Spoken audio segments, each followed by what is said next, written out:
Welcome, everybody, to episode 66 of the Serial Chillers podcast. I'm your host, Jesse, and welcome to the motherfucking show. Today, we're going to cover the serial killer, Lesley Warren. Piece of shit. 3 guests in the studio, all of them returning. Welcome back, Paul, John, and Jeff. What a show. That's all I have to say. That's it. Other than that, this one was a blast. As usual, thank you, Hella Greg, for the editing and being there. Sit back, relax, and enjoy episode 66 of the Serial Chillers podcast.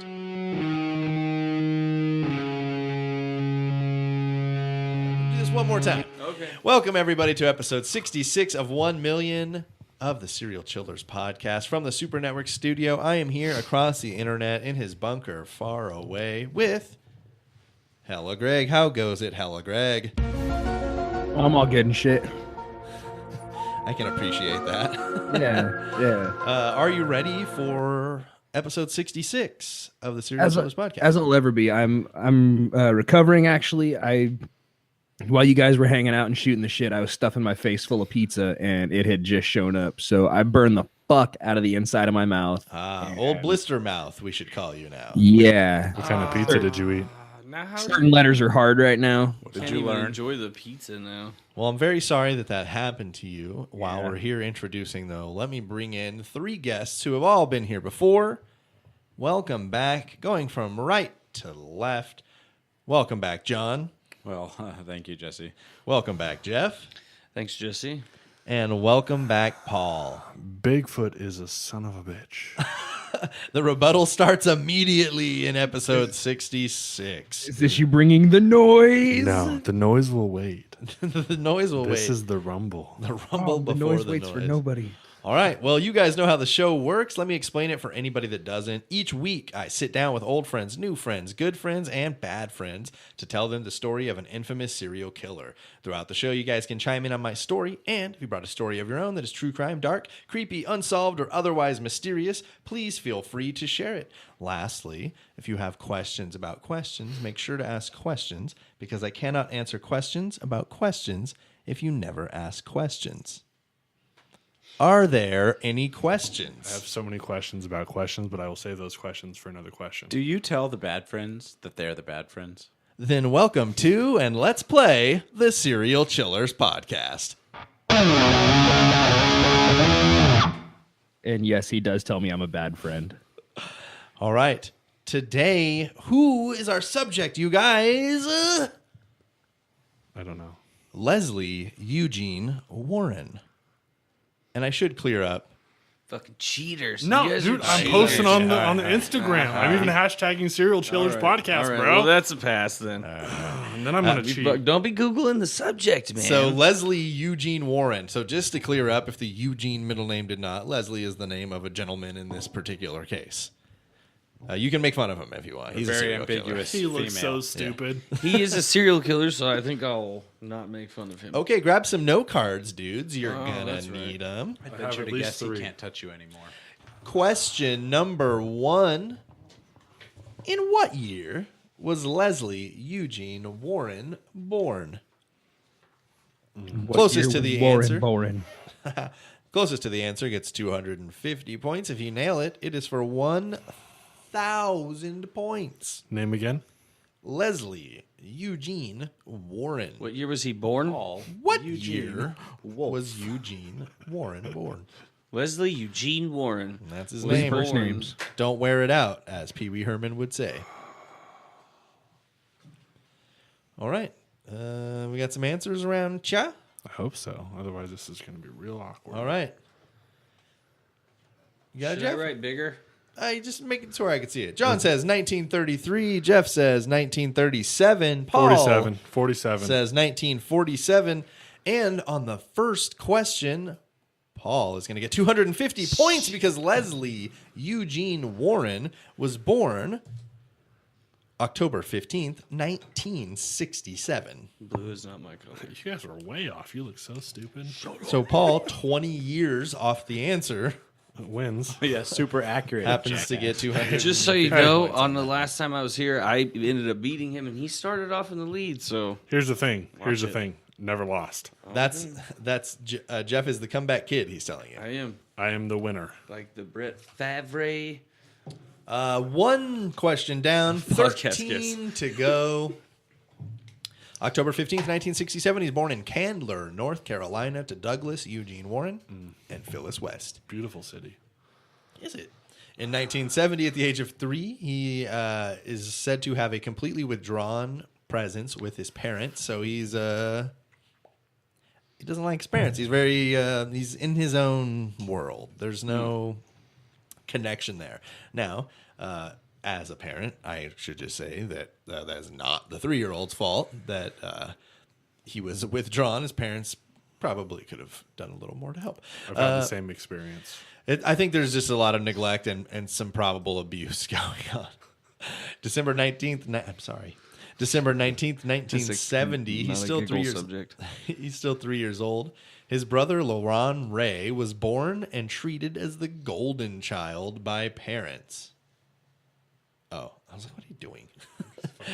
Okay, so Laurent Ray was born and treated as the golden child by his parents. So Laurent is integral to the investigation way down the line. But for now, Lesley's the forgotten son before Laren or Laurent ever comes along. And once he does, Lesley is even more forgotten. In 1971, at the age of 4, question number 2, he would watch his father commit a crime. What crime? Do we have his Is it father's multiple name? choice or is it just a guess? As to Yes, what he sorry, did? I was fixing something real Stab quick. for 1,000. Okay, so you can stab for 1,000. I know, I read it on Facebook. Question number 2, he would watch his father commit a crime. What crime? You're going to stab, you say? No, I'm not. Would anybody like to stab at the crime for 1,000 points? 250 if you get the multiple choice correct. Ooh, I would actually. Did he stab?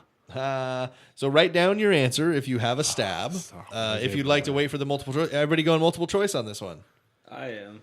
Yeah, I guess. All right, multiple choice. Is it A, arson, B, burglary, C, I couldn't think of a crime that started with C, right? Or D, murder, arson, burglary, assault, moida. Well, murder could be stabbing. Damn, I was about Arson, to stab. burglary, assault, murder. Should have stabbed. Stabbed with stabbing. Hey, Greg, can you look up who said the thing about the stabbing on the Facebook recently?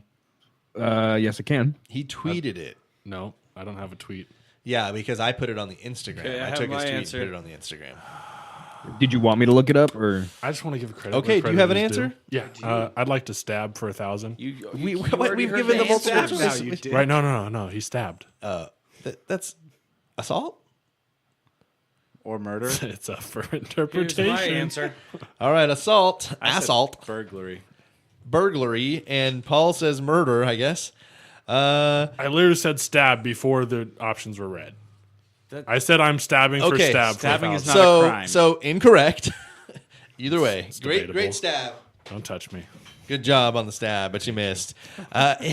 He would watch his father commit arson Oh, you guys are all stupid. by setting the family trailer on fire. Insurance fraud.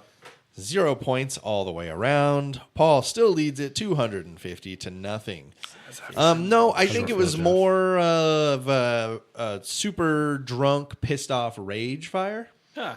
Yeah, I think that was a little Is bit it arson more if you're lighting your own shit on fire just for kicks? I think if you're like, Like if I got super mad, went outside and lit my own backyard on fire. Well, now like, you have is to that register a Well, fire pit, so I think, yeah. well, Yeah, it also, is. in Now, California. yeah, probably. It's also, illegal I mean, because the fire department has to respond. First responders have to come out there, and then they're going to fine you the amount for their time and their service. And also, it's not just his stuff. It's not just it's the family's trailer. You know, like I don't know. I don't know the legalities. I get where That's you're going. yes, arson is the answer. That's Jesse said it, so it shall be done. Yeah, his dad, pissed off, drunk rage, burns down the trailer. He's 4 years old and watched the entire scene. February 7th, 1973, he's 5 years old. It's about a year and a half after this. The parents are finally divorced. Clearly, the relationship was never good and probably did more bad than good for Lesley's young upbringing to this point. October 12th, 1973, his mother is granted sole custody and a restraining order is issued on the father due to his violent outbursts and behavior. So maybe some progress being made, heading into some positivity, getting out of the negative environment in which your house gets burned down and drunk rages. September 13th of 74, he began Candler's Emma Elementary School, and teacher said he was an average student. In early of 75, he starts seeing a clinical psychologist, Dr. William Matthews. It was clear that he was different and very lonely. He would get through elementary school unremarkably. So he's just like this. He's not just withdrawn with his parents. He's withdrawn from everybody. He went to school and he didn't make friends. He was always alone. He was, he was the odd man out constantly. And that's like they say, he gets through unremarkably. Nobody really remembered him. There was nothing really to forget because his memory was never there. April 5th, 1979, he's now 10 years old. He begins Irwin Middle School. I'm guessing this is one of those 6th through 8th deals. He's constantly getting into trouble. He has a lot of problems with this. I think it's this. They say the stress at home is really making him be a goddamn shithead. He's 10 years old, and a 10-year-old that has had really nothing but poor home environment since birth, essentially. He's not catching breaks at all. His mom's getting him into the psychotherapy. She's attempting to get him the help he needs, and he needs a lot of help. In August of 81, he's now 13. He's going to begin high school, and they continue to recommend additional psychotherapy, and he would get it continuously. The disciplinary issues continue to roll, however. So he's getting the help he needs, but I think he's still very stressed at home. He's not doing better or well at school. So not that anything is an excuse here, but he's really not making any progress. He'd make it through high school for a short time, and school officials withdraw him from Irwin High School for his behavioral issues. Early 1982, question number 3. There are many reasons they want him out. Which of these is not one of the reasons?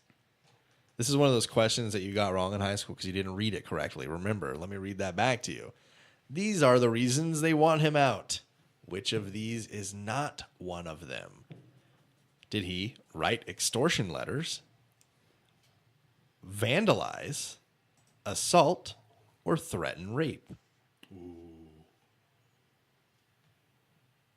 Extortion letters, vandalize, assault, or threaten rape?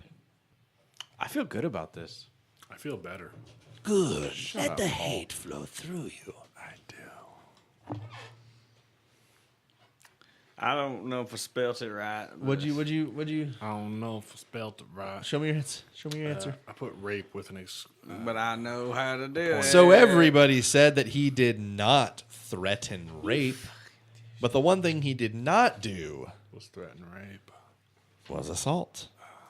He did write extortion letters. He was constantly vandalizing the school, and he was a habitual rape threatener. What's the lowest scoring game you've ever had? Now, there's plenty of questions left here, guys. I feel like I asked him. Paul's that about last to time. win 250 to 250 0. to 0. Plenty of time. Paul, 250 to 0-0. 11 questions left. So he's writing extortion letters. He is threatening rape. He's got continual encounters with police, vandalism, stealing guns and ammunition, breaking and entering, and he begins using cocaine and marijuana. Okay, so in 1982, at 14, the aftermath of the extortion letters was referral to Blue Ridge Health Center, where psychologist Dave Evers diagnosed Warren with a conduct disorder and schizoid personality disorder. Another psychologist would label him unsocialized with depressive features.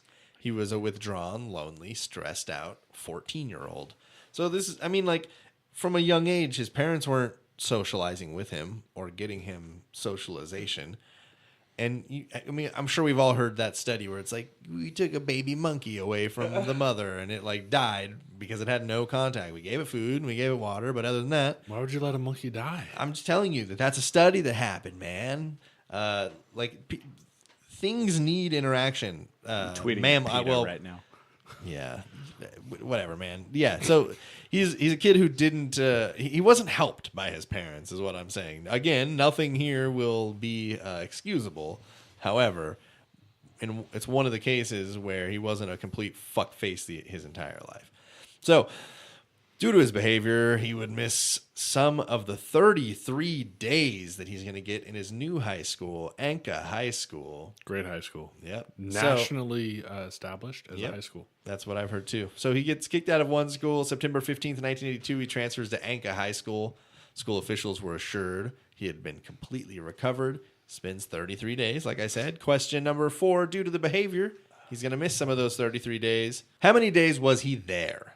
Of the 33 days, how many days? I want to stab. It is a stab-only question. The closest to the answer is going to get 250 You points. have no other option. 6 days. Well, that's a terrible guess. Paul's going to go 7. Jeff says 3. Paul said 7. Paul said 7. Ooh, the old Price is Right technique. Yeah. And with the Price is Right technique, Paul will take a 500 lead 500 points. because he spent 19. He was kicked out for 14 of the 33 days. And at the end of these 33 days, which I think was their trial period, let's call it, they said, nah. I mean, that's a month.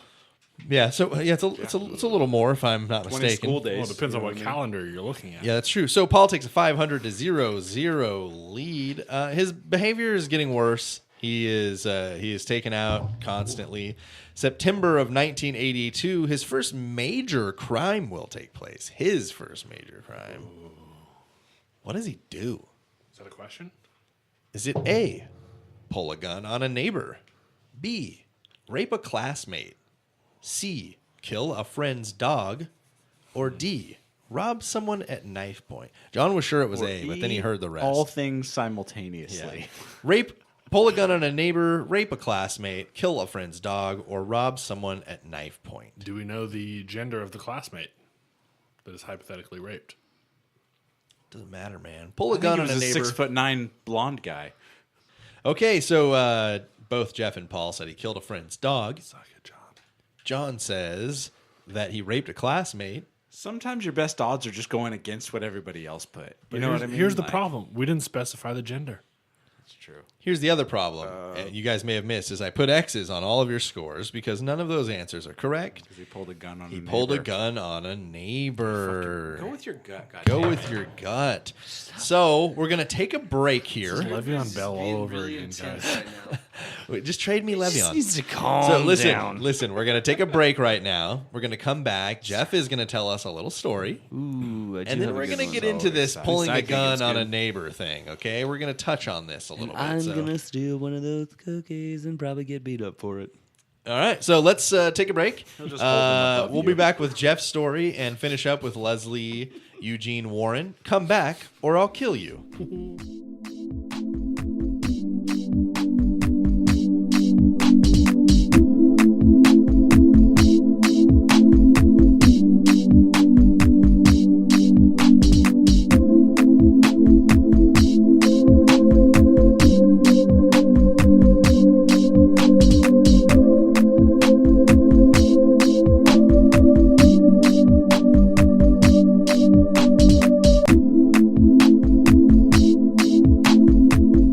Welcome back, everybody, to episode 66 of the Serial Killers podcast. We're gonna get a little side story here from our good friend Jeff. He seems excited to tell it, and I gotta say, I'm excited to hear it. Personal experience, correct? Yeah, personal experience. All right, yeah, man, take it the fuck away. So probably one of the first, or not the first time, but one of the only times I've been scared to where like time slowed down in a sense. So I was stationed in the military at a base in the deserts of California, and I used to travel between here and there quite often. So I would use some desert roads, and I would ride with this guy whose name I will call him Pablo. That's Right. my name in Spanish. Is it? It is. We'll call him Pablo then. It works perfectly. So Pablo and I lived not far from each other. So I would catch a ride with him up here because he had a more economical car. I had a truck. So he would drive me to my hometown. He'd go up to his hometown, right, and then pick me up on Sunday. We'd go back to base. Well, on one of the nights back to base, it kind of started off funky. It was a real cloudy night once we got towards the desert, more so. But even That's before not ominous at all. No, right? Cloudy in the desert, not normal. But anyway, before we got there through the mountains and stuff, it was windy, but it was quiet. Like there wasn't a lot of people on the road, so it was just a weird evening to begin with.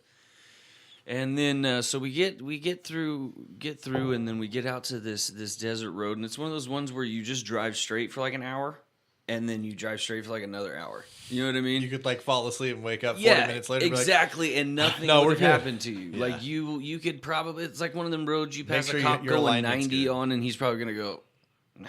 Yeah. You know what I mean? I'm I'm good, looking for but the you're 120. all right. I got Yeah, better shit I'm to in do. the hundreds here. Like, I'm gonna take to jail right now because I don't want to be out here anymore. So, but anyway, so it's a cloudy night, and so we're cruising, and it's probably an early fall evening, I would say. So we've got the sunroof in his car open, and we're just cruising, and we were driving, and all of a sudden we start to see some people kind of lining the road out to the edge, but not right above the edge. So he kind of slowed down, like maybe there was an accident or something coming up. And we kind of didn't think anything of it.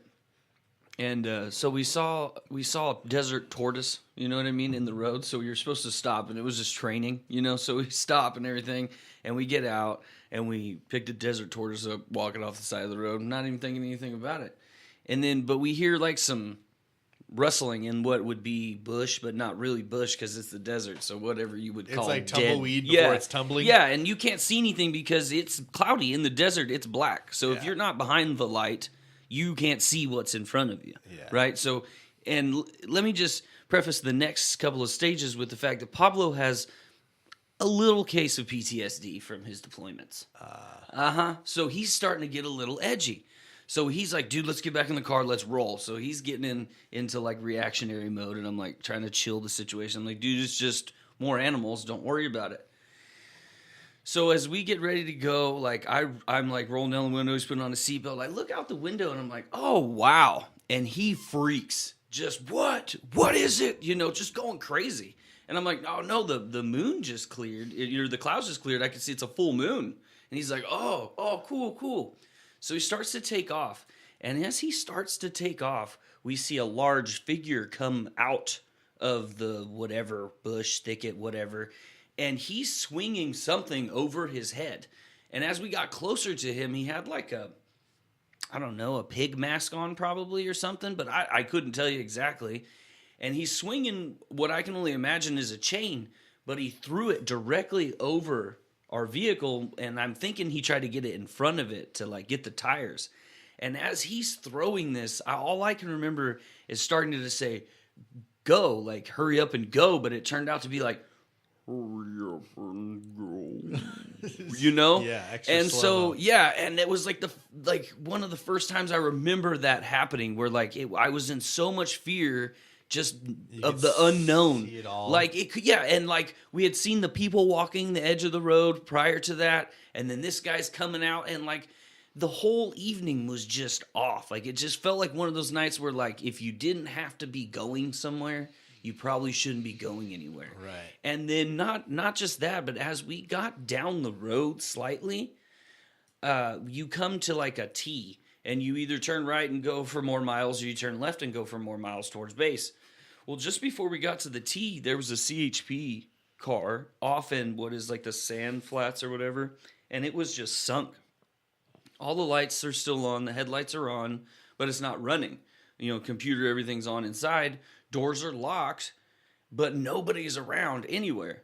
So we called and reported it, and they said, thanks, there's a tow truck on the way. But there was nothing, no talk of like the office. They didn't ask us about the officer, nothing like that, nothing. And so we were just like, okay. So we just took off because we weren't going to stick around or drive our car off of there and get stuck. So we just hauled ass back to base. And it was just one of those evenings where like you never knew what happened. but you Yeah. kind of don't really want to either. And you're also out in the middle of a creepy ass desert. Yeah, and it's that's- like it's one of those roads where just nothing. Was there anything around your base once you got out there? Was it like base? And you know, then- it was. It's one of those cities where nothing exists. Yeah. You know, nothing exists but the base and the small town around it. You Yeah. get tattoos, haircuts, or get drunk. You know what I mean? Yeah. And that's really all there was. But just down the road was where the lore of where that's where Charles Manson was born. Yeah, just a small town just outside of there, still in California high desert. But it's just a real creepy area, and it's one of those areas where you don't see anything during the day, but there's lights everywhere at night. You know what I mean? It's just there's lights. that does You sound have very no clue where interesting. it's coming from. But that was just one of those evenings where it was just like, what the hell happened? Yeah. The creepy part of that story to me, well, I mean, everything about it is fucking freaky as shit. But the one thing that freaks me is like kind of cheesy horror movie. Like, who answered that call when you called to report that cop? Like, is it one of those ones that actually went to cops, or is that one of those ones where somebody in a house Right, filtering because you any call from a cell call from phone, the area? and Yeah. it goes You to know? the like the It's nearest like to a tower, neighbor's house. Yeah. right? And like what? Yeah, but they said, yeah, no, there's a tow truck on the way. It's They- the Texas Chainsaw but Massacre nobody, family. no, Exactly. nothing ever happened with the. We didn't know where the cop was. Yeah. Nothing. There was nothing around. Yeah. Was this That's- a Tuesday? No, it was a Sunday. I like to hang out in the desert on Yeah, our Tuesdays. thing was like get to the base last minute, sleep for like a half hour. You know what I mean? And then wake up and run. The thing, I what wear did it, pig what did it masks in the throw? desert Was it on like a Tuesdays. tire I strip? don't know, did but look it, like? that's what the thing. Like, it was sounded when it came over the top. That's because that's what scared the hell out of me. Is it to went make directly over the car? because the it went open over the sunroof? sunroof, and I saw it was like I had a physical, view of right above my head. Like, what is this happening? Like, what? Yeah. So I mean, had it been a few inches in front, it would have hit the windshield. Yeah. So that's what it was like, and that's when your body just goes into straight Yeah. fight or flight, and it was all flight. Yeah. Well, why, Not at gonna that lie. point, why Yeah, would you stick dude, around the to fight thing that? coming out of the Military desert was or not? large. Yes. So it was probably Sounds just some very people doing Wendigo. some weird desert, like it. I don't know. There's all kinds of music festivals in the high desert Yeah. in California. This so I was don't just somebody who's been out there for 4 months since Right. Burning Just Man ended. chilling. And he has no well, because out on base there's scrappers, and you find weird guys just wandering up to the barracks sometimes, just completely bewildered, dehydrated, just because they ran out of meth and water That like a sounds day secure. ago. You know what I mean? Well, I mean, if you got a base where you're blowing all kinds of stuff up using airplanes, it's got to be big. You can't put a fence around all that. Yeah. You know what I Yeah. mean? So stuff happens, Yeah. and usually to dumb people. Yep. You know Sounds what I like mean? it. I like that. But Ran yeah, out that of was- meth and water a day ago. Yeah. That's hilarious. Man. Okay. Well, Sorry, that it was was kinda good. long. No, it wasn't long. How big Here, was let me this get one of pig these. man? Paul's like, was he about 6'9"? Yeah, was this pig man like 6'9"? You sure it wasn't a Tuesday? Terrifying. I have some memories. Like I still like. Remember we few talked about times, we like, talked you know. about that ambient thing. Yeah. Well, I've been shot at and stuff, but like this time it was like, and then usually when that happens, you're like, where's that coming from? But this was like, go away from what's happening here. Yeah. I can't stop this. That's wild. Right? Because that's the unknown. I mean, you know what a gun and a person Yeah. behind a gun is. It's like if when a you pig see man stepped from the bush and said, Yeah, it's like when you think you see a ghost or a premonition, like that fear, that hair raising, just get away because I can do nothing to this thing. I want nothing to do with totally that. get Yeah, I'm that. out. That I'm gonna be for Halloween. All right, so let's jump Pig back man. into the 6'9" story pig of face. of Lesley Eugene Warren. Remember the last question was the what'd he do? He pulled the revolver on his neighbor. His neighbor was named Betty Presley. He tied her up in her basement. He was kind of like to me it seems like he was sort of berating her and beating her with the gun. Betty Presley's cousin came by and kind of walked in on the situation, and as she did that, Lesley would take a shot at her and then run out. So he tried to kill the cousin who snuck in on him, and it seemed as if he was most likely going to try to kill the Betty Presley who he had tied up down in the basement. So who knows where this would have gone. He's 15 years old, by the way, at this point. I feel like we're talking about a 30-year-old at this point. Yeah, no. He's done doing some real grown man shit. Yeah, They grow up he's done so some quickly stuff. when they're crazy. Yeah, so just a few days later, his mom finds his marijuana pipe in his room. It's a gateway drug. Instead my of God. instead of Gateway drug. hiding it, watching you, Mom. How come parents never find your homework in your room? How come it's always like the fun stuff? They never find the Ain't prayer nobody book, looking the for Bible. homework. That's what not prayer book, the Bible. Hey, Mom why did comes they find in- my prayer book, guys? Mom comes in concerned because That's she where found the a Bible pipe study was. book. All right. Anyway, so nothing? he's fessing up to it. He doesn't seem to want to try to skirt the responsibility. He says, "Yeah, it's mine. I'm fucking sorry. It's 1982, Mom. Everybody's doing it." So for the holding his neighbor hostage, he's going to be placed in Buncombe County Detention Center. Question number 6. He is not in the detention center for long before he makes a big move. What is that big move? Does he A, try to break out? B, fight a guard? C, fight his own case, represent himself? Or attempt suicide? Try to break out, fight a guard, represent himself, or attempt suicide? Here's the thing. There's definitely a right answer. That is not wrong. Can I hear the A one? It's not A. He break out, Can I hear the next one? fight a guard. And then the one after that was? Yeah. He tried to fight his own case, represent himself. Yeah, okay, yeah. okay. Or attempt suicide. I'm tell you which one I would do. We're going to learn a lot about Jeff right now. Okay. We're gonna learn a whole Paul says fight a guard. Jeff and Sometimes you John gotta fight a both guard. say suicide. Get off of my answers, John. I don't think it's right. I had to fight every instinct to go with represent himself. It just Right, sounds but too here's easy. the thing. He's 15, and he hasn't really established that he's intelligent at But this he is point. fucking weird. And that means he's probably dumb enough to try to go up into a court of law and represent himself. I would just kill myself. So So in fall of 1982, at 15, He represented himself. he attempts suicide via hanging while being detained. So 250 points for both John and Jeff. I think we should get double points because Paul was so incredibly Don't put wrong. an X there. rude about Put it. one line of the X, and then it's like, I didn't get it wrong. And it's like you got 1 point. It's like I got half point. Okay, so Paul has 500, John and Jeff 250 apiece. 8 questions to go, motherfuckers. Plenty of time. Don't call it a comeback. I wasn't up by that. He's quickly transferred to the Juvenile Evaluation Center after a suicide attempt where he meets Elizabeth Hurley, a counselor. In 1985, he's 18 and he's released from the Juvenile Evaluation Center. He ages out.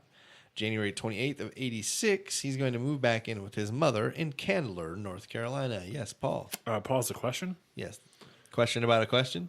No, I have a question about a statement. Yeah. What's up? Elizabeth Hurley.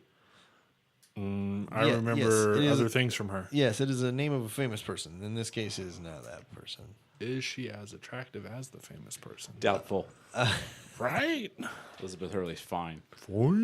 I think Paul has plans after this.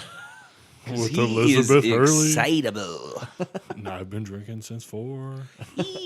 So, But not driving, kids. But not driving. Not kids. driving. He Ubered here. remember, Shout out to Uber. The Uber drove around here 6 times. Hey, If you're on Lyft, Uber- Lyft is better. You can tip your drivers. If you're on Lyft, use discount code #white. Oh, you can tip on Uber Hashtag too. white ogre. Anyway, moving on. January I don't know why we're 28th of advertising 86, he moves back in with his mother after being taken out of the Juvenile Evaluation Center. After he gets back in with his mom, he decides, fuck it, I can't do it. Question number 7. After it all, he joins the military. What branch? today. Fuck this shit. I already know what branch. Motherfucking. What is it? What'd you put? Don't show me. He holds it up too fast. Y'all motherfuckers Wait, is are we just slow. stabbing? Yeah, there's can't not very stab many you. branches of You the military. can't stab on a Whoa. fucking multiple questions. There's only 4 you 5. can join. 5. That's the Department Space of Force. Justice. Space Force. This is in the 80s. All right, so everybody else got their answer, Paul. Let's get yours in here. Let's Sorry. get an Into answer the Air here. Force. I just wrote air though. Paul says Air Force. 2 answers for the U.S. Marine Yeah, I'm Corps. probably wrong, guys. After all of this, moving in with his mother, getting out of the Juvenile Evaluation Center, he is going to join the Air Force. April 10th, 1986, the U.S. Army. We were all wrong. He begins basic training at Fort Benning in Augusta, Georgia. So he probably didn't do his killing with a rifle then.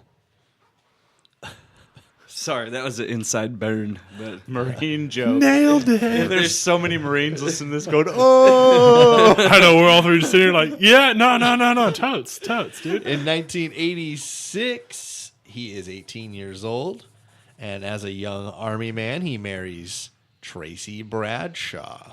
At the end of 1986, he joined the 10th Mountain Division in Fort Drum in upstate New York.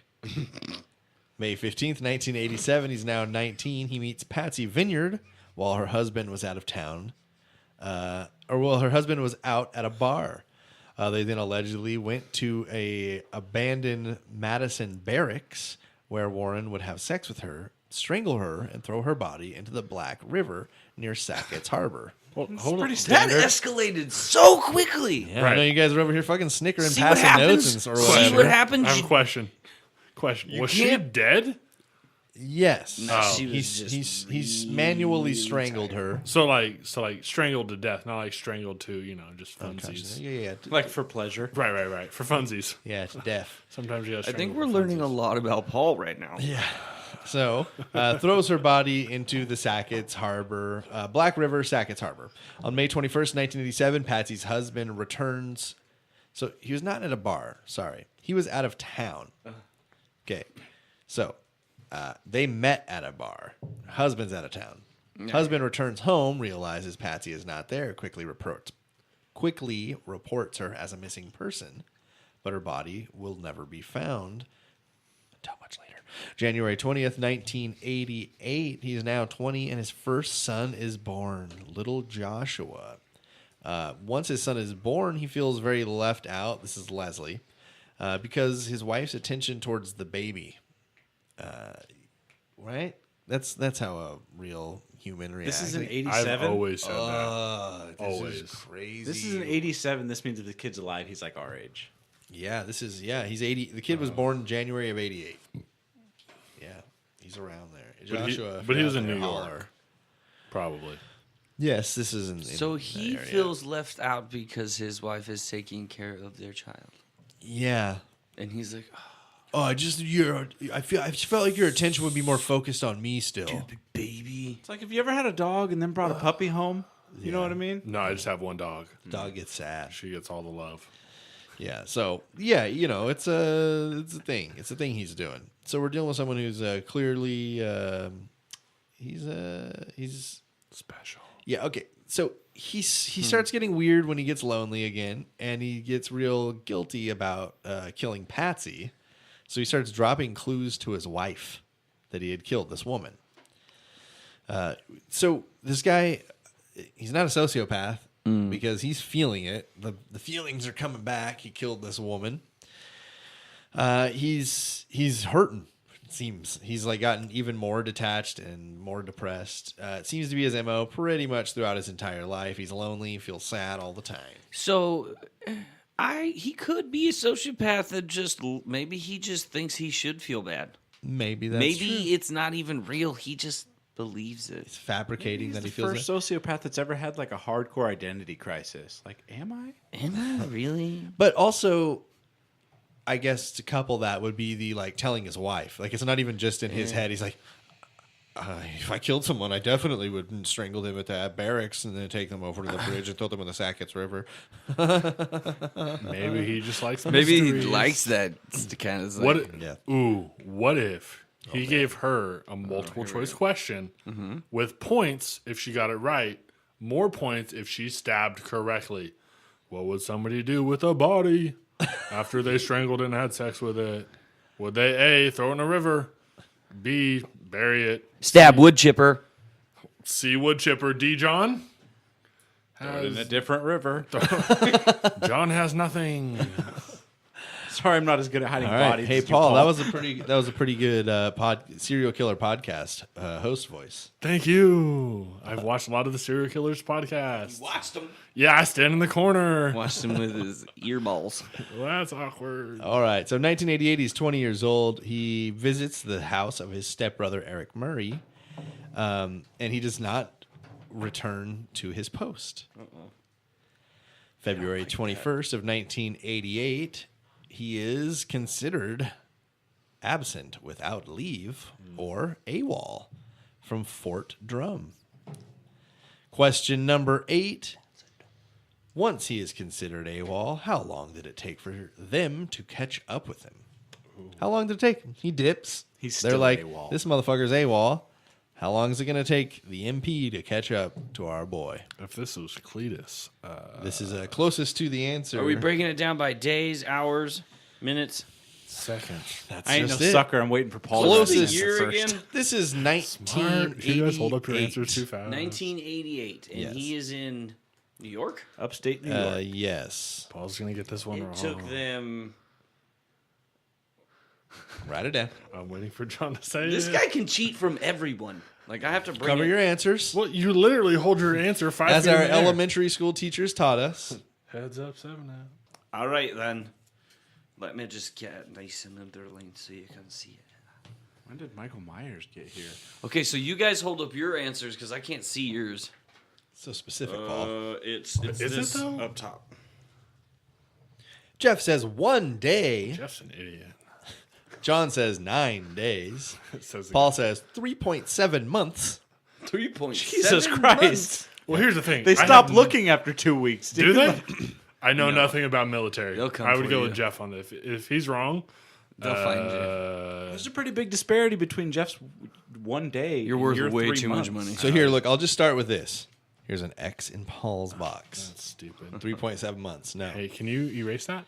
So Jeff is going to tie the lead because they would find him 4 days later. See, that's why I like to see Caught other up to people. him in 4 days. Can't go that far. You and I It's kind of 88. Okay, you're the only one with military experience. This game's horseshit. Yeah, I agree. In March of They would have 1988, canvassed the area.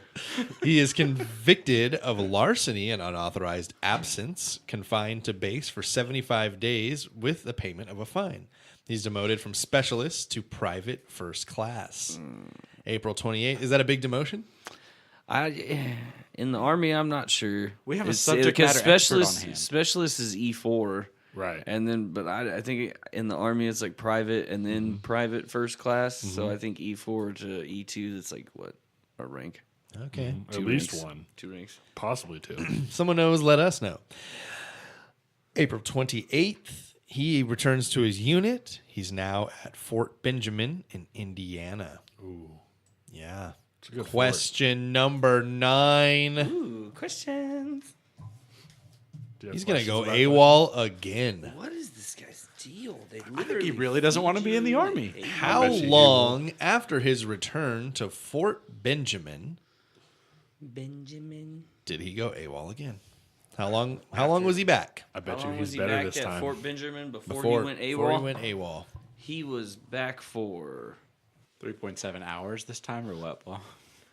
I can't say. I've got my answer. All right.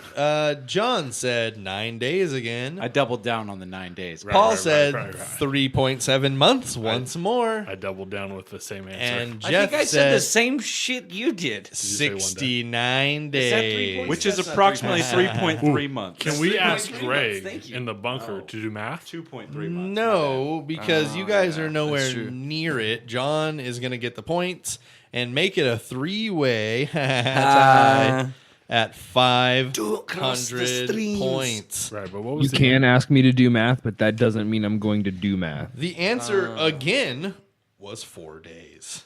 He's not getting any better. Here's the thing: if you're gonna run from some people, learn from your mistakes. Yeah, I mean, I don't At least disagree. do it better the second time. At least like 3.7 months better. So less than a week into being with his unit, he goes AWOL again. At this point, has become a full-fledged deserter. We're gonna take another little break right here. We're gonna come back. John has a story for us. Come back again, or Paco will stab you.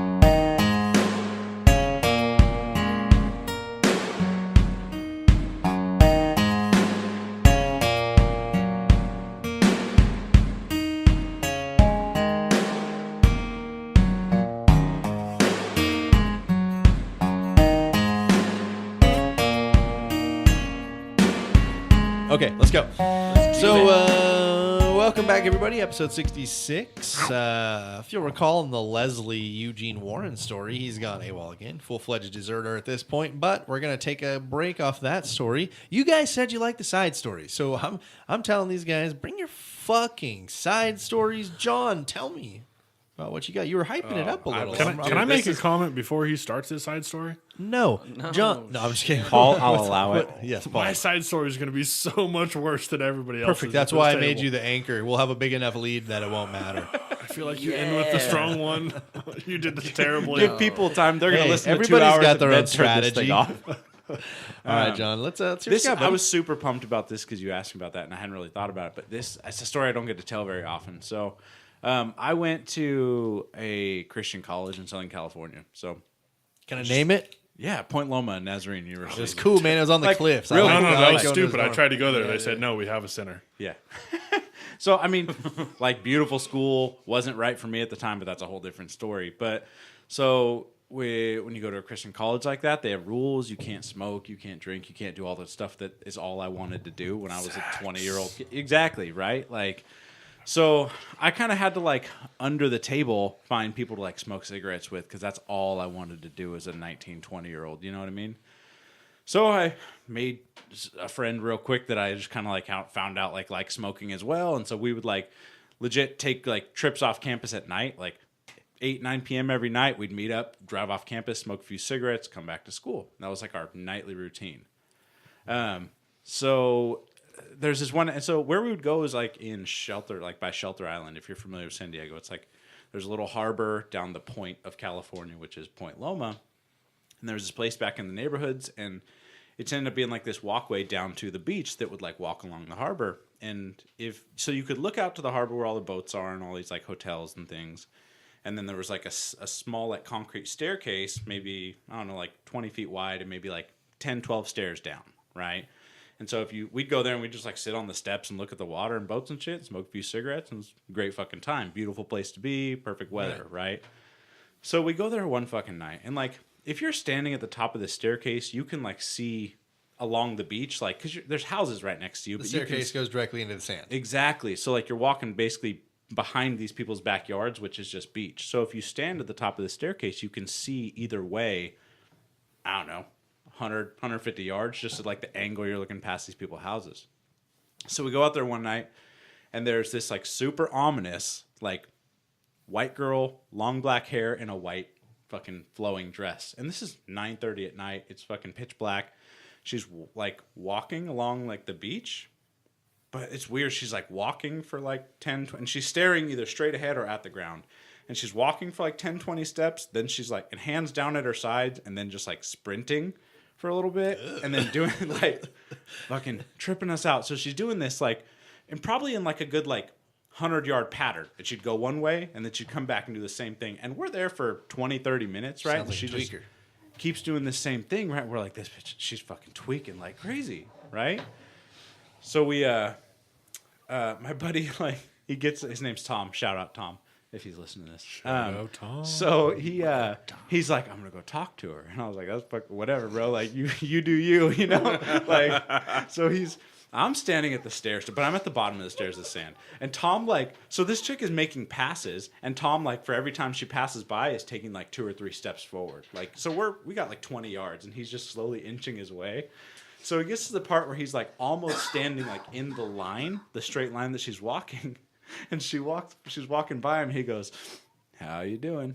And she just like stops and fucking looks at him, all creepy. And it keeps on walking like that. We're like, what the fuck? Tom's eyes get all big. He walks back to me. He's like, fuck that, dude. Like, So we smoke another cigarette. We're still waiting. She's still doing her thing, right? And the truck is parked right where we stand at the top of these stairs, right? So I finishing a cigarette, and I'm watching this girl walk, and I'm like, where the fuck is she going? You know? And Tom's like, I don't know, let's get out of here, whatever. So I'm standing at the stairs watching her walk. Like, so if I'm looking out at the ocean, she's walking to the left, right? And she's walking. And I'm looking like up over these people's fences, and she is 150, 200. Like, she's far down that it's night. I can't see her anymore, but I know she walked there, right? I turn around, go to the car that's literally right behind me, sit in the seat, and she's walking back from the right side. I shit you. And there's no humanly way possible that a human could have done this, right? I'm literally like, in a matter of 3 seconds, she fucking like teleported. Freaks me out to this fucking day. Like inhumanly fast. It would So have had to she's have been. 200 yards to my left. I turn around. Which, get if in you're the world's truck. fastest runner, it takes you 18 seconds. I turn around 18 and get and in the 19. truck, and she's coming from the right hand side. And there's like, And she's not hunched over going, nope. She's just doing her walking, fucking sprinting, like weird shit. So we see her like 2 weeks later. Tom's like, what the fuck, dude? Same spot? Same spot, doing the same shit, right? And I'm like, hey, this kind of creeps me out. Like, I'm not a believer in ghosts until this point in my life, right? Like, I'm like, ghosts are fucking a hoax. This shit's not real until this point in my life. And I'm like, yeah, I believe, you know? So we go and we go again and we see her and she does the whole thing. Like, we're standing there smoking a cigarette and she sees us this time and she fucking turns directly to us, right? And starts like speed walking to us. And we're like, what the fuck? And we just stand there. And she walks literally straight between the middle of us and just up the street, like into these neighborhoods and like out to a main street and fucking takes off. Never see her again. like she split you guys? Walked Like, between. like there was space. It's not like Yeah, she walked yeah. through us or anything, but she literally walked directly between the middle of us and just pieced out. We're like, hey, creepy, ominous shit that I would have never believed if somebody told me this story. But Did you It touch made her? my eyes water. dude, Did you Yeah, try it to was touch kind of her? creeping me Yeah, out. Like dude, there were parts of like, it that I was getting for sure. Like there, I love my like- imagination because I was right there with him. That's- Like in bro, the minute, hey, just like if let's you do were that. there, it's the Like I had to draw. Hey guys, can we skip my story? It's gonna be so much Like you worse. described the staircase you guys sat at so well that like I had to draw like my visualization slightly on this card. I see your Get it picture, out. and it's like super accurate. Just imagine like a short fence directly to your left and Yeah. right, and you can like. And then like just the way you, like I saw her leave into the shadow. Like you did a great job. High five. Yeah. That was a I good one. pictured man. her running. Yeah, running, dude. Like Stones run with the Yeah. arms straight down at the arms sides, straight like down the that. side, Like- head looking down. I saw a zombie so kind of creepy. speed walk just straight. I feel like Like that- like that's Michael way Cera scarier running. than More, person like with has big more mouth. coordination. Maybe, than a zombie, maybe, you know? and here's just an idea. Maybe she was waiting on a bottle, and she thought you guys probably got it when she wasn't there, and was just pissed and like, I'm never coming back. You know what I mean? Like maybe she was waiting on a message in a bottle. All I know is she did some inhuman I shit was that wondering I what will kind of never. bottle you were talking That is about. weird. That is weird that she did. Yeah. Yeah, telling you. that's for sure creepy, man. Not humanly possible. Did you get her number? So She next terrified time me. I'm in San Diego, I'm gonna head down there and Shelter Island. Shelter Island, see what happens, man. Shelter On the Island, Point Loma San side, Diego. looking at Shelter Island. Okay. Fun Alright. fact: Point Loma way better than San Diego Christian. If I legit find this same staircase, I'm gonna just be like so excited. I'll send you a pin on Google Maps. Yes. I will. I get to San Diego a few times a year. I know where It's it is. my second home. I think I know All where it right, is. so let's Back do at it. this, Let's do guys. this, guys. Leslie, Eugene, Warren, holy fuck. So he dips again. Okay, he's gonna travel to New York City. He says that he slept in $5 a night flop houses with crackheads and sex workers. Solid. He started using cocaine once more while he's a deserter. June 17th, 1988, he's trying he's being tried for the full discharge for the deserting status and the drug use. July 1st, the deserter status is confirmed. So they're like, yeah, dude, listen, it's over. All right, you're a fucking deserter. Let's see here. Oh, he dips again. In 1988, he meets Mary. She's a Mexican immigrant worker. He claims that he had sex with her and woke up next to her dead body besides him, so he buried her in a field. This is not confirmed. This is from his own stories. Weeks later, he's 20 years old. Remember, he left New York and went to Philadelphia. He's arrested on vagrancy charges and put in jail. On September of '88, he's officially separated from the army and has to pay a $1,340 in backed wages, wages forfeit, and court material. His wife, kid, and he moved to Candrum, South Carolina. So there's a lot of shit going on with this fucking guy. He's just been taken out. Now, I thought there was prison time involved in this. Is that... Not after 4 days. If they had waited 3.7 months, then yes. But after 4 days, they're just like, hey, yo, you want to come back? And he was like, no, fuck that. This You is know, why we bring Paul on the show. Let's the ask others. punishments are different in peacetime. That makes perfect sense. In wartime, still, They'd have strung him up. UCMJ, right? They can punish deserters by death. Oh. But in other times, and then this was kind of just like the 80s, right? Yeah. It's, yeah. You know what I mean? Like it was getting ready to be a thing, Yeah. but there was still nobody was really. It was like, cold. people- It was a little Cold War. Like there was a lot of sweeping, a lot of mopping, and a lot of training. But like it It's was easier for us to just bring him you know, back than press charges. Yeah. Like, let's just I'm give him a telling chance you, to come if he back. had been gone for But then also at the same 3.7 time, months, a lot of it is up to the command discretion. Okay. You see what I mean? So like Yeah. if he's got a lax command that's just like get him out of here, we don't want to deal with him, then they just you pay a fine. Make and sure he get out. pays back that $1,400 and get him the fuck Yeah. out of our faces. Some military branches like to make people pay as much as they can. Space Force. Yep, he paid $1,340. So they moved to Candrum, South Carolina, and early of '88, he splits with his wife after an argument. He's going to be on again and off again. Sometimes I won't talk about how they got back again. You'll just hear me mention her again. That means they got back. They do this quite a bit. She just tries to stick with him. Like she just sees she's- something in him Stand by through all of the your darkness man. and the violence and the supposed Guys, I can change him. like his sex is so good it kills people. You know what I mean? Like, Question number she is 10. just there for it. Where was her body found?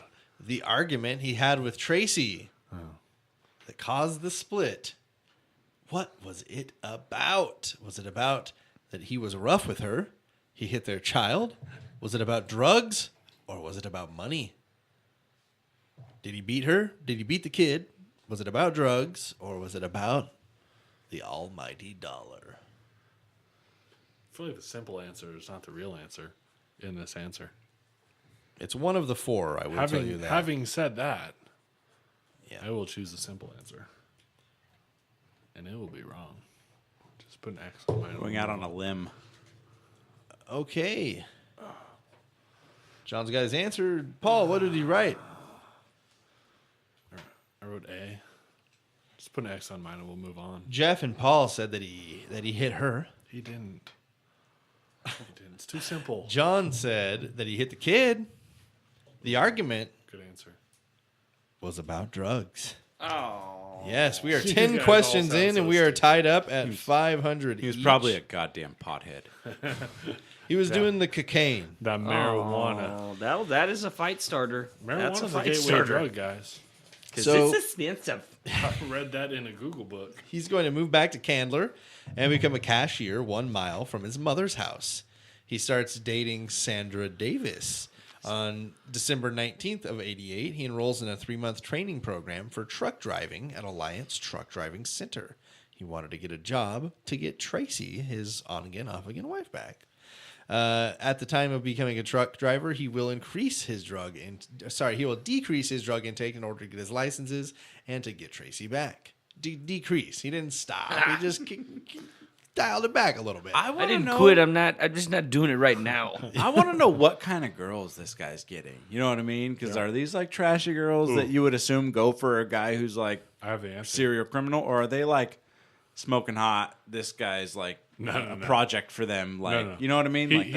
He's becoming a truck driver to get those like truck stop girls who like walk up to the door and just knock on. Maybe and he's they're like, becoming a truck driver so he can get Stop random places foreshadowing. and have an Let the excuse. thing play out. Yeah, I was going to say, man, you guys are making a lot of assumptions about I watch a Lesley lot of Eugene Criminal Warren. Minds. Can we just let the Okay. game play out? Please? So, Can we in not spring yell of at me? 1989, he's 21 years old, and he gets back with his wife, but he also increases his drug use once more. Well, here's the thing: you have to. It sounds like his wife is a trigger. And so, there's this woman, Bronya Owenby, whom he had been interested in, and her boyfriend and she broke up and moved out. And even though he was with his wife once more, he started dating Bronya as well. Smart. Smart. In January of Always a good '89, while dating Owenby, she's kind of like the one that he's going to stick with throughout this, because we're going to see a pretty permanent absence from his wife and his kid at this point.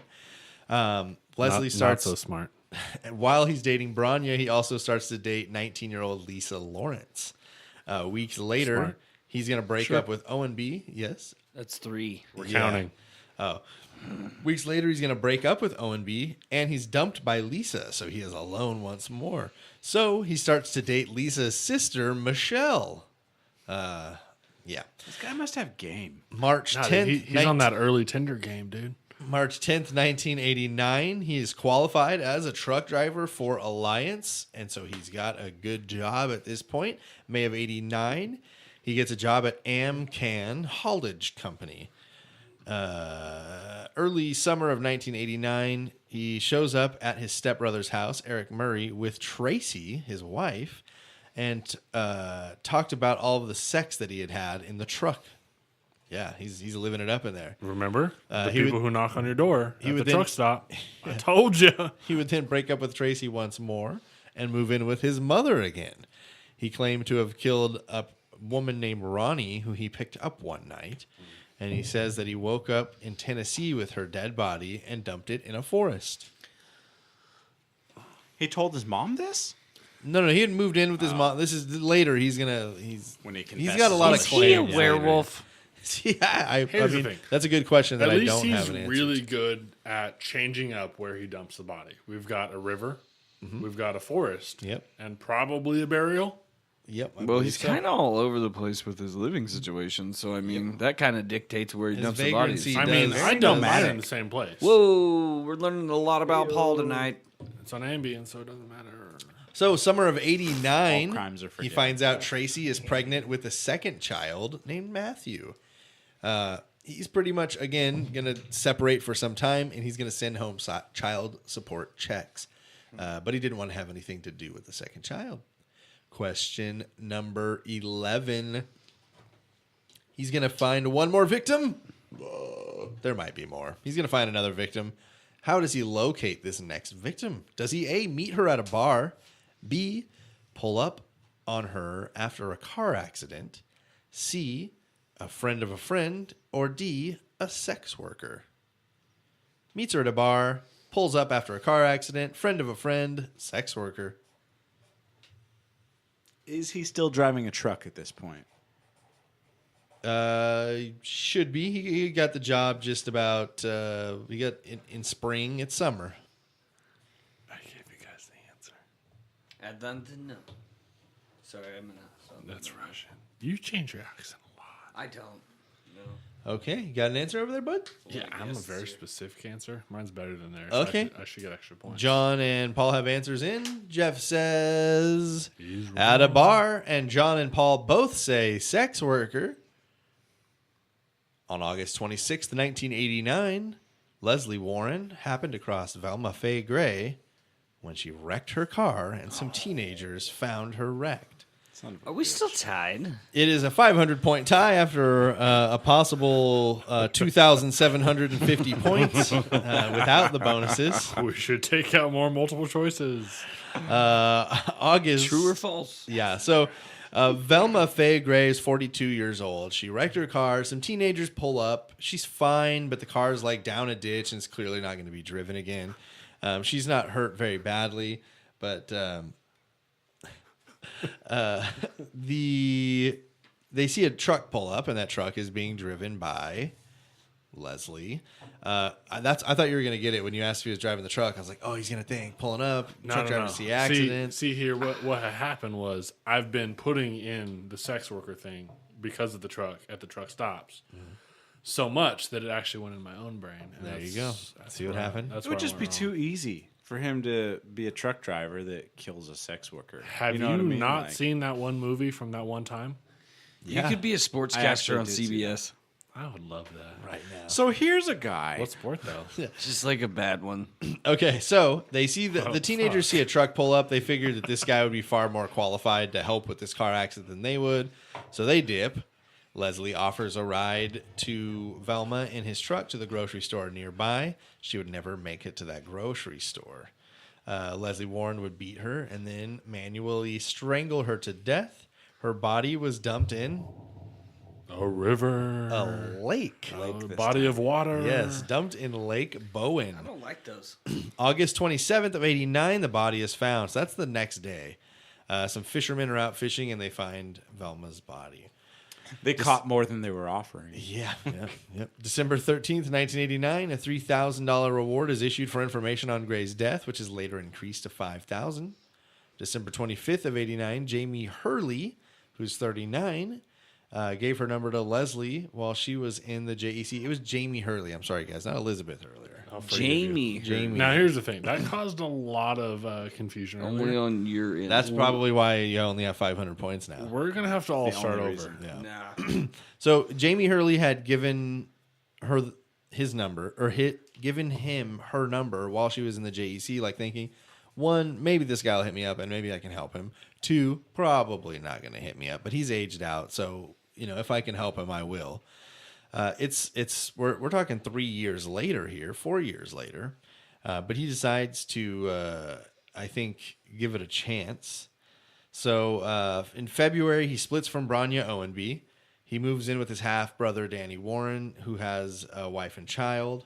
In spring of 1990, he bought a Chevy car, a white 1968. It doesn't even say, like there was no specificity. It's a white 1968 Chevy car.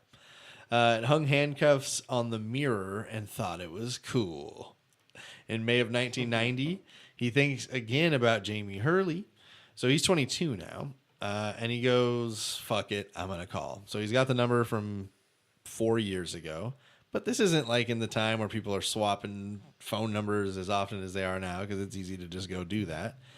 So he gives her a call, and she answers. And Which, like, what are the odds back then? They had to be home. You know what I mean? Yeah. Like, Seven- they had to not 7 to screen your 1. shit, 7-1. So he meets up with her, and she agrees to allow him to stay with her. She made up a spot for him to sleep on the couch, and he would then choke her to death. On May 25th, 1990, Laren and Lesley go for a drive after work, and Laren drops off. Laren drops off Lesley near a wooded area and realizes that he's there to help hide a body. So Lesley has brought along the body of Jamie Hurley, which he manually strangled the night before, and essentially asks Laren to be a lookout while he buries Jamie's body. So he's gone from river to forest to lake to wooded area. Wooded area, like Seeing a hillside. pat- Yeah, I'm yeah, seeing yeah. a pattern, guys. Just go. So just he feels very remorseful, so he leaves a marker so he would be able to locate the body later. The next day, he has a picnic with his family, and he heads up in the same area. So he killed the woman and went up and had a picnic, and on the same day, Jamie's father reports her missing. Yes, Jeff. So who's having the picnic?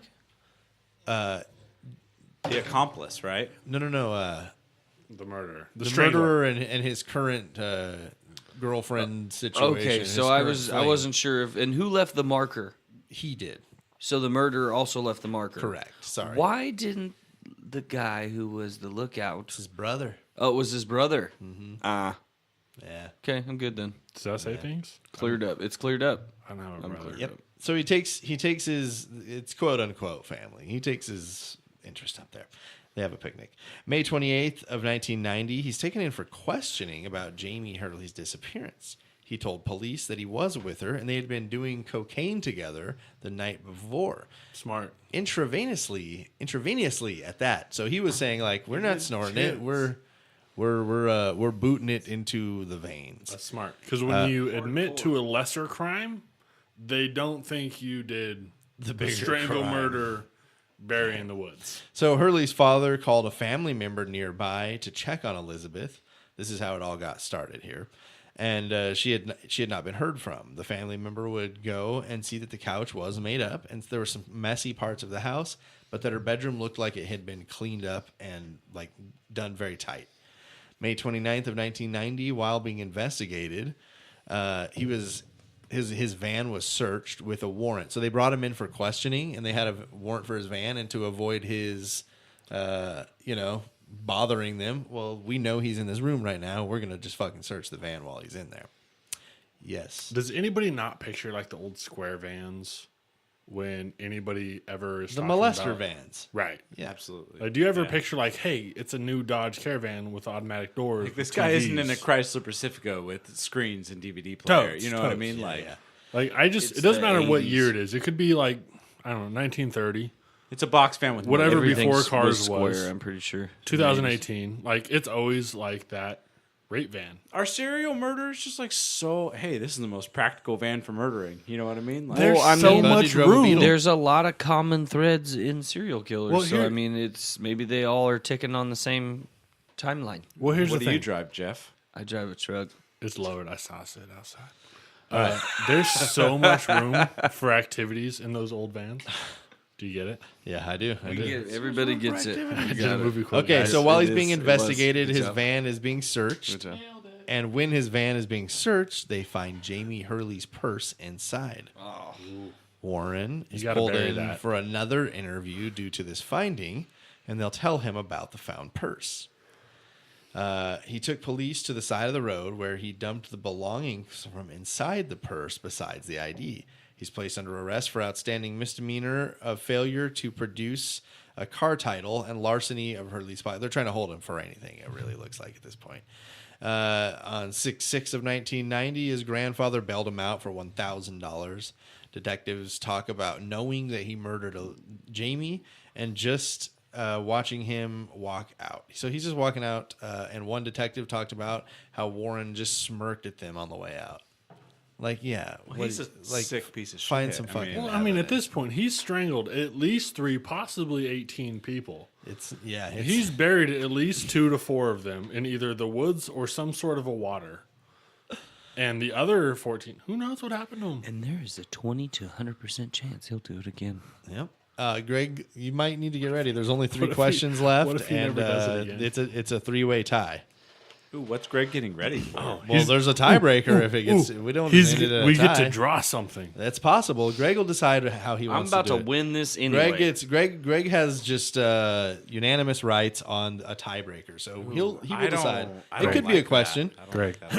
So he's getting geared up over there. Greg, what I was say born you? ready for this. Greg. Cool. Greg. What? I'll pay you. Cool. Collusion? That doesn't mean you're going to win. I'll absolutely take your money, but I'm still an impartial judge. Well, here's the thing. I'm going to wait until after I win to pay you. It's not going to help your chances. Okay, so he gets bailed out. He's fucking smirking at the detectives on the way out. A few weeks later, he meets back up with his wife and kids. It seems like he's trying to finish up any unfinished business at this point, possibly. Stranglings. He walks up the mountain near the body and confesses to his wife and pointed out the burial site. She did not immediately tell anybody anything. On June 8th, 1990, Warren's mother phoned police to tell them to stop harassing her son, accidentally letting slip that he was linked to and investigated for the Vineyard case in 1987 and had already been questioned by state police on the matter. So the way they did it in the documentary was the mom called, "You stop harassing my son. They already asked him about," and the cop's like, "They already asked him about what? What was that name?" And he like writes down the murder name, looks it up, calls the state police, and they're like, "Yeah, we know that guy." And they start putting together the pieces. Now, because this is 1990, but it's still not they're still using filing cabinets for sure. This is not a computerized Rolodexes system. and shit. You're like, Yeah. oh, I know I have somebody in Dallas. Right. So that's the thing is like these departments aren't talking between one another. We're talking about a New York Police Department and an upstate New York State Police Department. These guys aren't sharing information very often. I feel like with technology and social media and shit like that, it's getting so much harder to be a serial killer. I've always said that. There are still serial killers, man. It happens. There's just that Border Patrol agent who was arrested. That'll probably be a future episode. We need a little more information. Spoiler Episode alert. 112 will be. So clearly, up until this point, they didn't have any of this information, and the mom called and kind of essentially broke open the investigation. They talk to the state police. They find out everything they can. July 10th of 90, Warren goes to the courthouse and gets a new ID with his picture, but the name of Brian Allen Collins, his brother-in-law. July 11th, 1990, question number 12. With that ID, he would steal a vehicle off a dealership lot during a test drive. What vehicle? Was it a Ford F-150, a Chevy Corvette, a Kawasaki motorcycle, or a Honda Civic? Those are all very different. Ford truck, Chevy fast car, Kawasaki motorcycle, Honda car.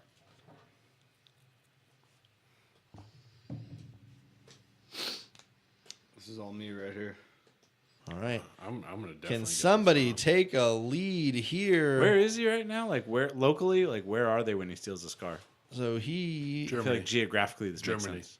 Germany. Okay. BMW. They're not in Germany. He's still in New York, but he's away from home at this point. You guys have your answers written already? Paul does. I just Because wrote mine. Paul's drawing actually works for my answer too. He stole a penis. Because it's a I drew. Honda Civic? because it's a D. Okay. Honda Civic for Jeff. F-150, F-150. John and Stop, Paul dude. both say F-150. And guess who's scoring points? Not us. Nobody. This is a rough game. I actually was kind of torn on this one. I thought it would be easy because normally someone's sitting in the car with you I for thought a the test Corvette. drive on the three cars. Motorcycle. But who's going to hop on the back of a motorcycle during a test drive? You're so trying to make us think too far into Yeah, this. see, So I went with with he's the- killed people in with rivers, lakes, Yeah. woods. He probably needs 4-wheel drive. With the stolen ID, he steals the Kawasaki motorcycle, swapped the tags with another bike that he found nearby.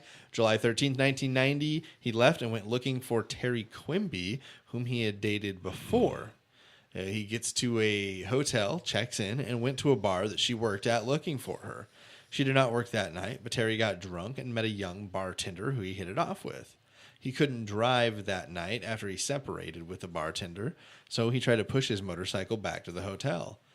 He fell over. He's a drunk piece of shit. The cops pull up. Right. They have him park the bike because they saw him walking it. He was giving it a go, and they give him a ride to his hotel. Good cops. Yeah. Good What I think people. is funny is this guy has no problem strangling people to death and dumping their bodies. But it's like, oh, better not drive drunk. Well, here's the thing. I like that they pulled him on a motorcycle when he really had an F-150. So yeah, he meets this new girl. He's trying to push the motorcycle back, and he's fallen over. He's a dumb drunk asshole. July 15th, the 14th, he goes back to the bar again. Terry is again not working with that same young bartender. Her name is Catherine Noel Johnson. He hits it off with her once more. He stays at the bar the whole day, having drinks, having food, just kind of flirting with her the whole time. The next day is a work picnic. She works in a hotel bar, so it's whatever hotel chain it is. And she invites Lesley to go with her to this, we do games. It's a fucking barbecue. Fucking come with us. Yeah. So he goes to the company picnic. They play softball. They do a bunch of games, and they spent the night drinking Play and some fooling horseshoes. around afterwards. Yeah. Cornhole. The next No, day, this was the 80s. the next day, the two of them check into a motel and went out driving again to a deserted soccer field, at which point they would have consensual sex. Nearly immediately after, Lesley Warren manually strangled her to death, put the body in the car, took it back to the motel in which they checked in, and in the parking garage, backed it up backwards in the parking stall to the concrete wall. So she's in the trunk of this small car. That's just good business Right, yeah. sense. Yeah, so let's take a break here. We'll come back. Paul's gonna attempt to tell a story, and we'll finish up with the final piece of Lesley Eugene Warren.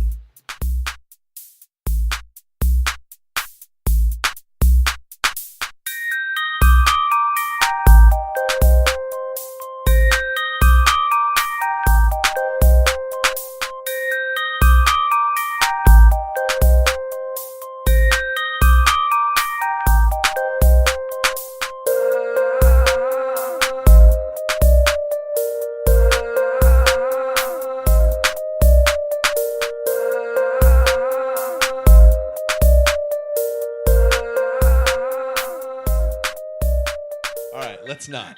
Welcome back, everybody, to episode 66. We're going to jump back into the story of Lesley Eugene Warren. All right, so let's finish this game up. We got 2 questions to go to try to find a winner. work. Can't wait to hear this edited. I was gonna say we'll see if you guys are hearing us right out of the break or after what Paul just gave us. And we had 2 stories tonight out of 3 guests. July 17th, 1990, police are going to issue a dramatic nationwide news release about suspected serial killer Lesley Eugene Warren.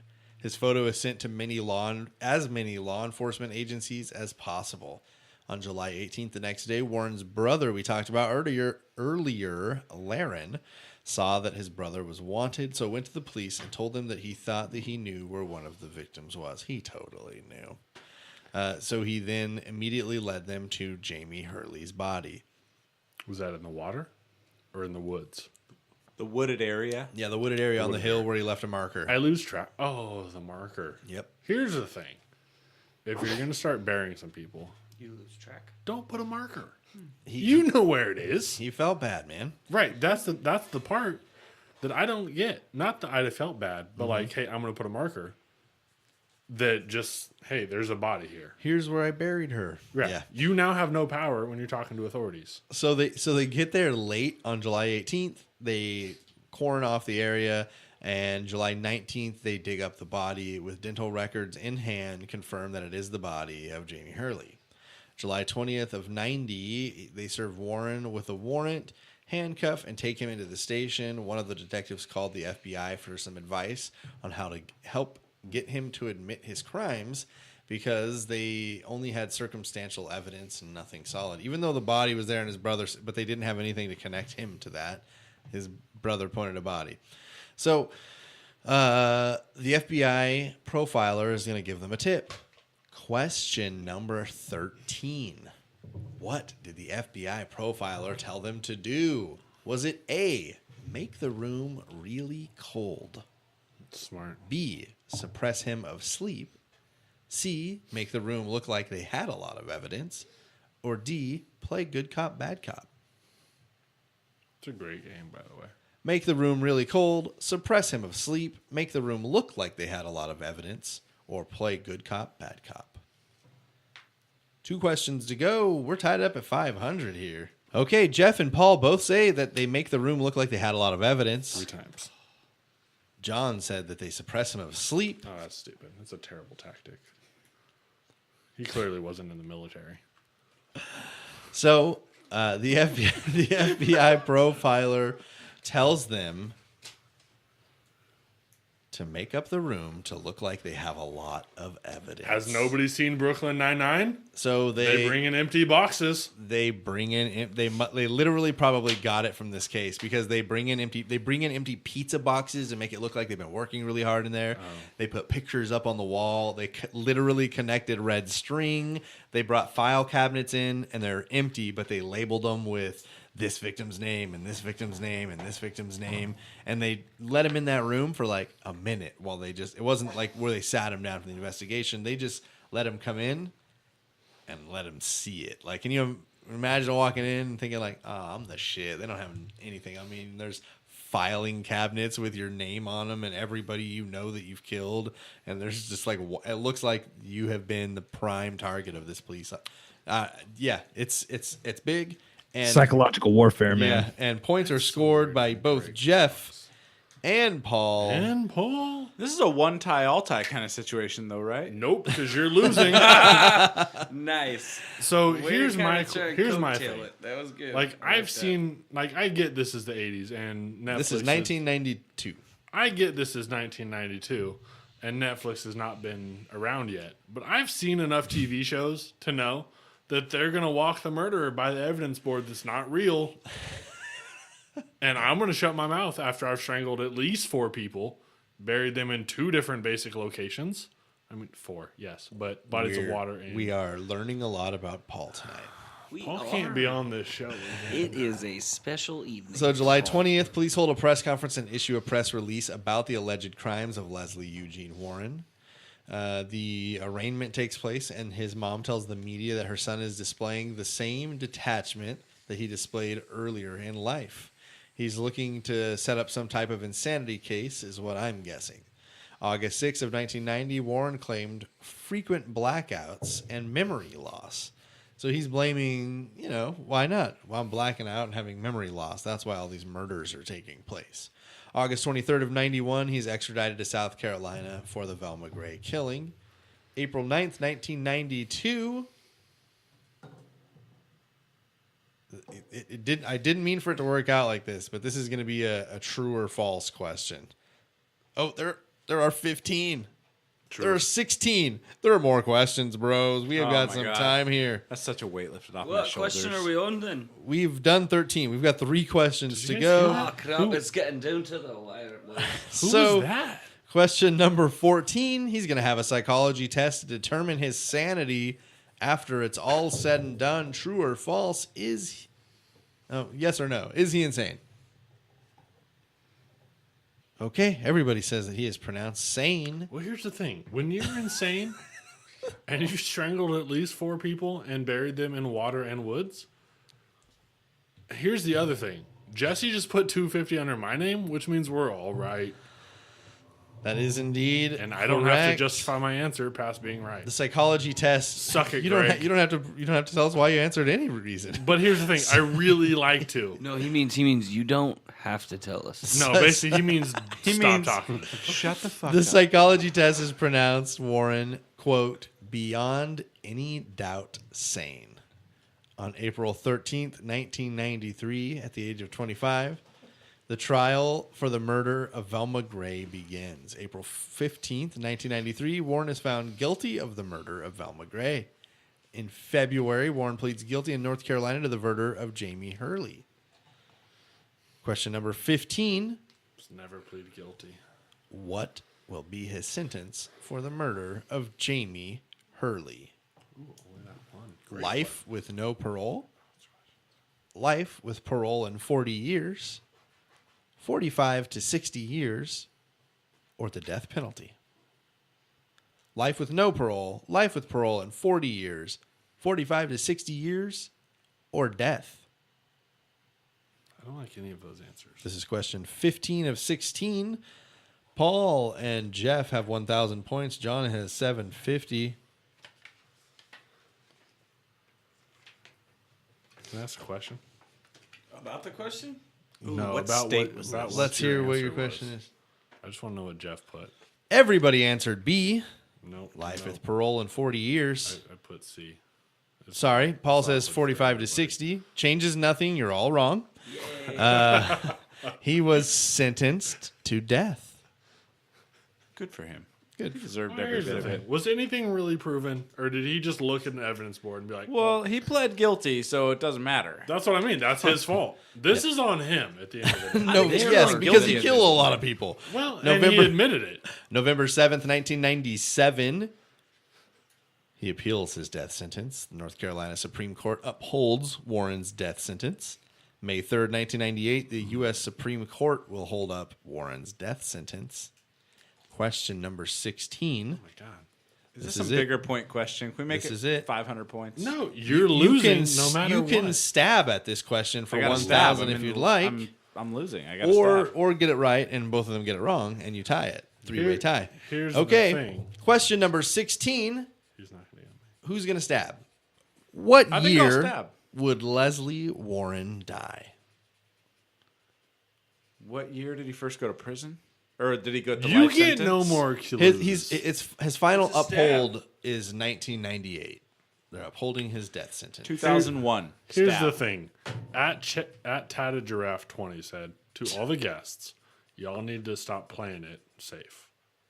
Period. Stab for I 1,000. just stabbed. He 2001. He did stab for it. I stopped listening. Are you when I gonna started Are you listening. gonna stab? That's fair. No, I'm not stabbing. I'm being safe. Jeff, are you gonna stab? I'm not stabbing. Multiple choice guys should options stab. go as follows: 2007, 2010, Ah, fuck. 2016, 2001? or still alive. Sorry, John, there will be no victory for you today. That's okay. There Was never it was gonna 07, 10, 16, or he's still fucking kicking?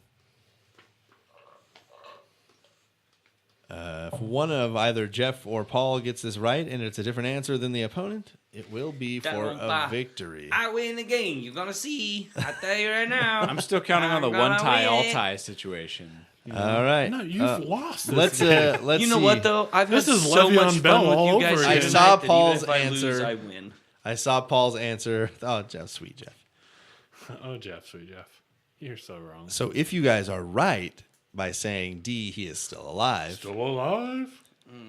If you guys are right, We're going to a drawing well, stage. it's still a drawing So stage. much hand you to guys, high five. you guys are tied regardless. But yes, he is still alive 'Cause he's in New York. today. This Yes. is Cletus all over again. Which is like the episode second 51. longest wait besides Yeah. California, if Yeah. I'm not I don't mistaken. think they've. He's put in New York or anybody- North Carolina? He's actually extradited to North Carolina. Oh, is but he? Yeah, But he got sentenced in 98, 90. Oh, well. still alive. Well, here's the thing: when we want to kill somebody, God, how we many don't tax just strangle dollars them and have throw kept them in this a river. Okay, shit alive? so what we've got here is He just. John is not a one tie all deal. Sorry, buddy. One tie, all tie. Hey, John, we're this kicking has been back on fun for this. you. Greg, Go ahead and go home. have you decided, John? Please stay. Have you decided what John, our come home. tiebreaker for Jeff and Paul will be on episode 66? Who had the Smallest best penis story? wins. Yeah, no, I mean, I like the artistic challenge. I think Okay. that me makes set them for up. good fodder. I will say, however, I want the artistic challenge to be. Do you guys remember that board he was talking about with the red string and the pictures and all that? Mm-hmm. I draw me that.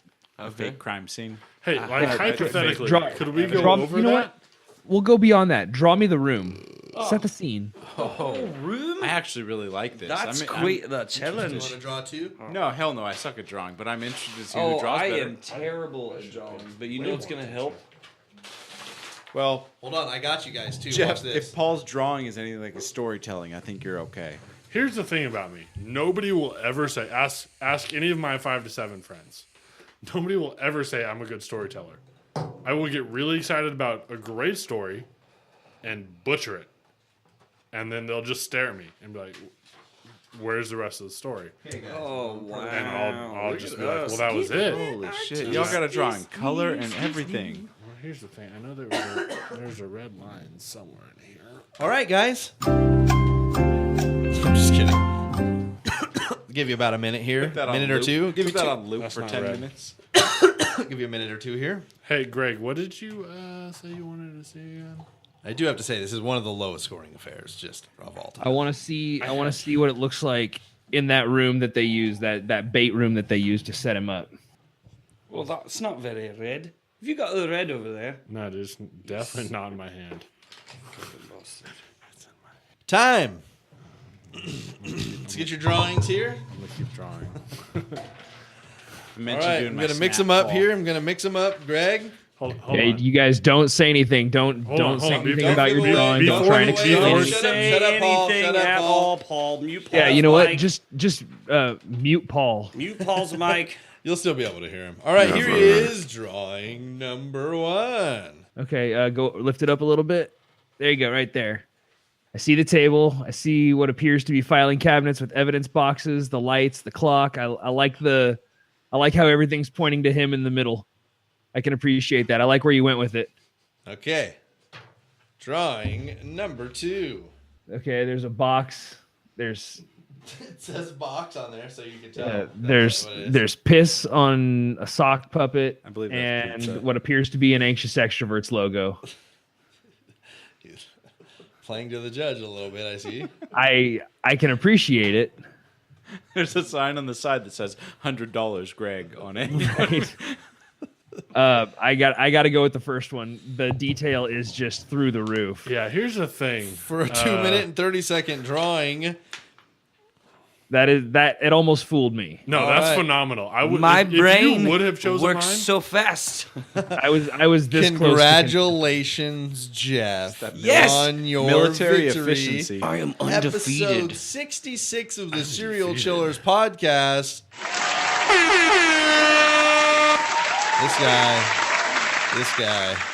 This guy. Okay, Somebody's gonna look at my drawing and be like, "He's gonna be on your show as a topic." Okay, so Lesley Eugene Warren, piece of shit, certified fuckface, still alive today. He was charged for 2, most likely killed 4. He is trying to say that it was 8. So that's Lesley Eugene Warren. Congratulations again to Jeff on his second victory. Thank you. Yes, tiebreaker again. I would say that there's been more tiebreakers than I thought there would be over 66 episodes, but I like that. Keeping it close. It means a lot of parody. Unless Keeps Jeff's you here. interested. Yeah, For yeah. sure. So a rather low scoring affair, but nonetheless, Jeff takes the W today. Greg, is there anything you'd like to throw out on the way out? Make sure your pizza cools off before you eat it.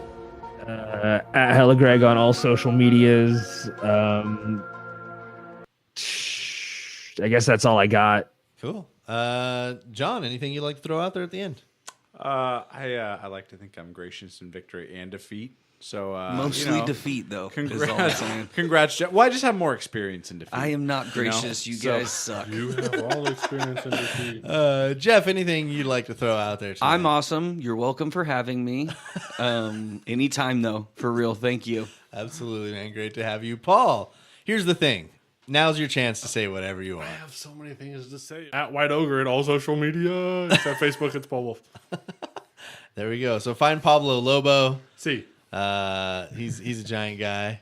Shut up, Greg. You want to throw something out there? No, I'm good. Okay, all right. Good. I am happy as can be. Well, Clam. thank you, of course, Hella Greg from across the internet in the bunker far away for joining us on a little longer of an episode. Can I make one more request? Yeah. Let's see what. I Yeah. have so many things that I like to say. All right. I bet. Greg is not happy when I look at him and he can't see me.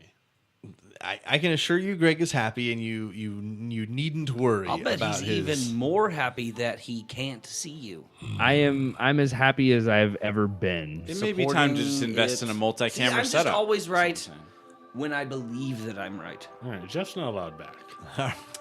So I love this was literally the lowest scoring podcast ever, and Jeff's like, victory. it's not. I don't know that it is the lowest. When It's you one of win them. by one, it's still a win. So It was a whatever, boss. defensive showdown. Yeah.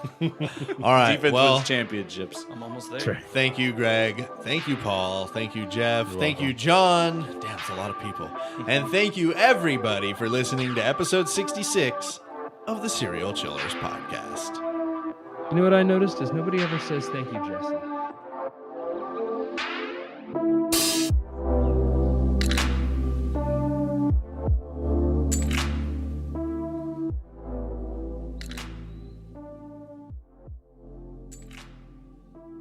All right, that was episode 66. Thank you guys for hanging in there with us. Definitely, it's never a good story, guys. You know, as much as we like to make it that way, that's why we try to bring the humor into it. Fuck Lesley Warren. How about that? Thank you, Jeff, John, and Paul for coming in. Of course, thank you, Hella Greg. Give you one more thanks, of course, for always putting together the edits. Working hard behind the scenes. Thank you, Hella Greg. He tries to pretend he doesn't do anything, you guys. This dude kicks ass. So thanks to the guests. Thanks to Greg. You guys, please reach out to the show if you want. You can do it in so many ways, and you already know how. Facebook, Serial Chillers Podcast. Facebook group is Serial Chillers Podcast. The Instagram is at Serial Chillers Podcast. Twitter at Chillers Podcast. You can email us at serialchillerspodcast@gmail.com. Call or text the show 1-805-666-2513, serialchillerspodcast.threadless.com. For merch, there's going to be some new merch updated for season 3. I know we're behind, you guys. We're busy as shit. But thank you for your patience. Rate and review on everything you can. We appreciate it super hard. Give if you can. Patreon.com/Serial Chillers Podcast. As little as $1 a month goes a long fucking way. $1 a month will get you a bonus show too. Huge thanks to the new Patreon patrons, Christy Franklin and Erica Broom. We like you guys. You know what? No. We love you guys. Thank you to all the Patreon patrons who've given. Thank you to the new ones. Thank you to the old ones. And thank you to the future ones. You guys, Greg and I appreciate you listening. We're working on some new stuff. I know we say that a lot, but it has never stopped. We're continuing to roll, and I'm so stoked at the future. Thank you guys for sticking in there with us. Remember, don't talk to strangers. Can I have a comment? No. I'm gonna do it anyways. So here's the thing. Last time I got in the drawing contest with Curtis, I won because of the anxious extrovert. So you went with an old trick. Hashtag sticker in the corner. Well, see, when both people suck at drawing, pandering works, but when one person's better than the other. Right, no, Toad, you nailed it. Like I wanted to comment after yours was shown and just be like, stop. Just stop. Like I can tell what a box is. You know what it was, Paul? It was like you remember playing Mortal Kombat and like you do the like as Scorpion and you do the get over here and it's like super effective the first time and does a bunch of damage. Right. And then the second time you do it, it doesn't do as much damage. No, I forgot that part. Yeah. It didn't do as much damage. Well, I mean, I also drew like a dinosaur face. I was gonna break out colors and wrote pizza next to representations it. and stuff, but then he was like, "You got a couple of minutes." I'm like, "Oh, okay." I literally held.